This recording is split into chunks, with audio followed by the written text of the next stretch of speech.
Hi, I'm Christopher Hein, and we're talking about the basic Bokken work that we do here at our school. In this, we have a basic attack series. In our school, the way I teach Bokken, I don't start with a lot of attention paid to Subudi. And the reason for this is because most of sword work is really about understanding what the other person's doing and what you're doing and what makes good attacks and bad attacks and good defenses and good counters and all these things. It is important to get Subudi practice in, but I generally don't start the students off with a lot of Subudi work because the reason is that refined cut isn't as important to them as understanding the basic theory of how swordsmanship works. So we have a set of 5 first attacks, which generally will get the students kind of squared away in how to use the sword, how to swing the sword, move with the sword. But more importantly, we'll get the students squared away with how we're going to be making our attacks. Now we're going to talk about the very first attack here. So the first attack, I'm going to get Josh here in with me. So the first attack is, there's an opening on the line and you should take that opening. So if Josh opens up for me, right now Josh doesn't have a defense in place. That means I have a moment in time where I could possibly attack him. So I could come in and attack this guy. Now anytime we're on the line and I get some kind of opening, I should consider attacking that opening. If I wasn't dealing with a really crafty person, I would say you should always attack that opening. But if I'm dealing with a crafty person, he might have set something up in that opening that I should be wary of. But for the most part, if an opening appears on the line, I should be attacking that opening. Right now, Josh's sword's moved off to the side, so that gives me a perfect opportunity to come in and attack. Now, when I'm attacking, I want to attack at a nice distance, so if he counter swings in there, my body's not in range for that body strike, right? I'm also creating opposition wherever his sword is. So notice, if he were to attack high on that line, you can see that he's coming in and attacking my head here.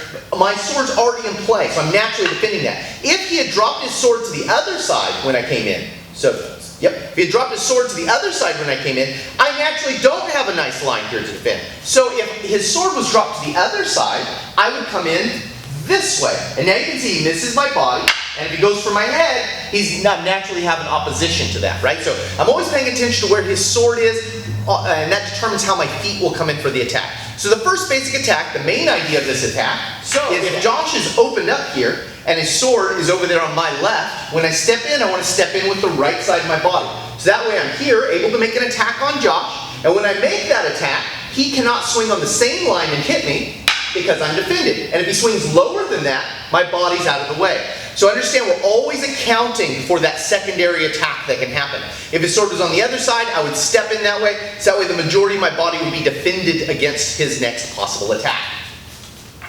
For our second attack, the idea here is that I don't have an opening on the line. So I can make an opening on the line by knocking the sword aside and coming in like this. Now when I do that, I'm following all the same rules as the first attack. So the first attack taught me that if I had an opening, I could attack.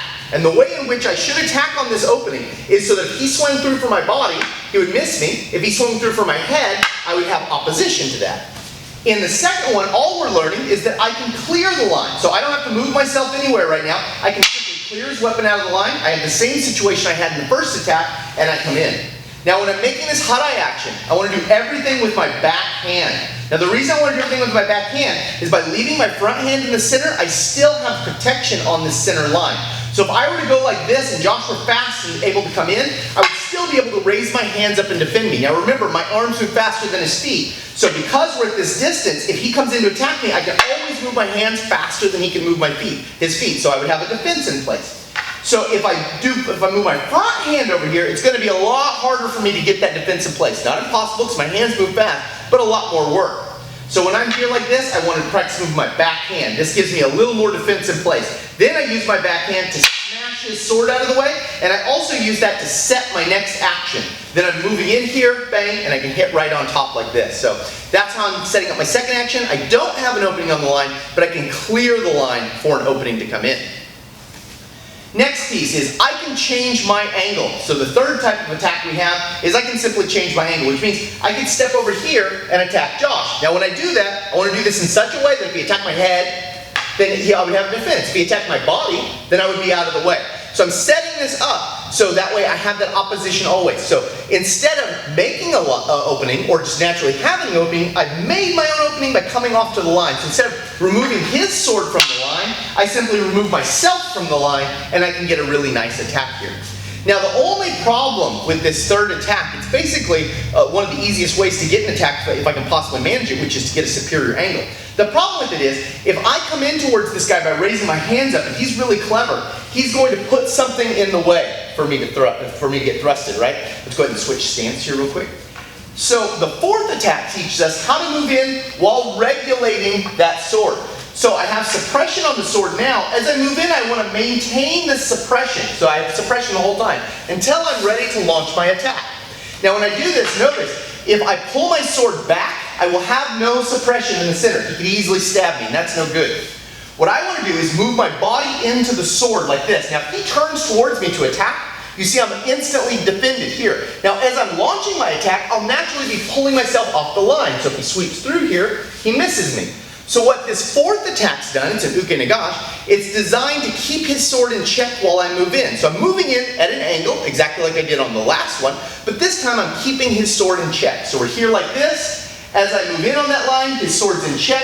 As I make my attack, my body's coming off the line as he sweeps in, and I'm defended completely that entire time. This is our fourth attack, which is the uke nagash. Fifth attack we talk about in this school is the thrust. The thrust is the best attack because it leaves the fewest openings for me. So I don't have to set my sword and attack, right? There's a long history of arguments about what's a better kind of attack, a thrust or a slash or cut. It really depends on the situation. One of the nicest things about the thrust is I don't have to create an opening to attack first, right? I also can only use one action to attack. In order to attack with a cut, I always have to set the cut and make the cut. In this position, I can simply thrust in immediately. So no preparatory action on that, and no natural defense, or no natural openings when I come in. So we're here sword to sword, I slide in like this at a slight angle, and I'm taking his center line, controlling his sword and suppressing it the whole time. So the best attack I could possibly make is it controls his sword the best, leaves the fewest openings for me, and comes in at a really nice small angle and able to get him. And that's our fifth basic attack. These are the 5 basic attacks that we train students with, and we move them through how successful attacks work using these 5 basic attack methods. I'm Christopher Hein. Stay tuned for the next video.